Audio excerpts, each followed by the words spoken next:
Hi hello friends, నేను మీ నాగమణి. నా శ్రేయభిలాషులకు, నా మిత్రులకు, నా సబ్స్క్రైబర్స్కు, నా ఫ్యామిలీ మెంబర్స్ అందరికీ అయితే సంక్రాంతి శుభాకాంక్షలు. మేమైతే తెలంగాణలో నువ్వులతోటి అన్నం చేసుకుంటాం. ఇలా మళ్ళీ అలాగే అరిసెలు చేసుకుంటాం. కానీ నేను నువ్వుల అన్నం అయితే పాతకాలంలో అయితే కొత్త బియ్యం తెచ్చి నువ్వుల్ని కూడా ఏంపి రోట్లో దంచి అట్లా ఉండేది, బియ్యం కడగకుండా.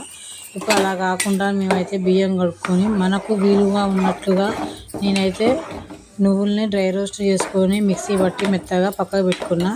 నాకు కావాల్సిన బియ్యం తీసుకొని అన్నము ముప్పావంతు ఉడికినాక నువ్వుల పొడి కొంచెం ఉప్పు వేసి అన్నం కూడా మెత్తగా అయినాక ఉడకనిచ్చిన. ఆ తర్వాత నేను బెల్లంని వేరే గిన్నెలో కట్ చేసి వేసుకొని నాకు కావాల్సిన నీళ్ళు పోసుకొని, నీళ్ళు కొంచెం వేడెక్కినా కొంచెం, ఎందుకంటే బెల్లం జల్దీ కరిగిపోతుంది వేడి నీళ్ళు అయితేనే. కొంచెం నీళ్ళు వేడెక్కినాక మళ్ళీ ఫస్టే కాగబెట్టి చల్లారబెట్టుకున్న పాలని కొన్ని అందులో పోసుకున్న. ఇదైతే చాలా సూపర్ టేస్ట్గా ఉంటుంది.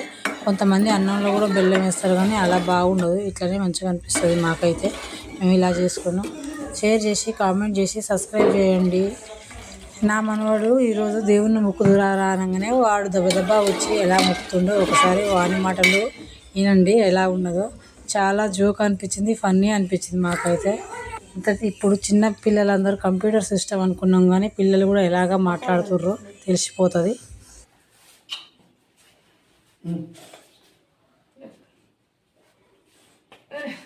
దేవుడే ఈరోజు మా కైట్ చాలా పైకి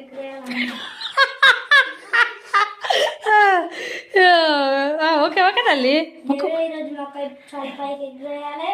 అట్లే నన్ను కైట్ తెంపేయాలి. మా అన్న కూడా తేవాలి దేవుడు ప్లీజ్.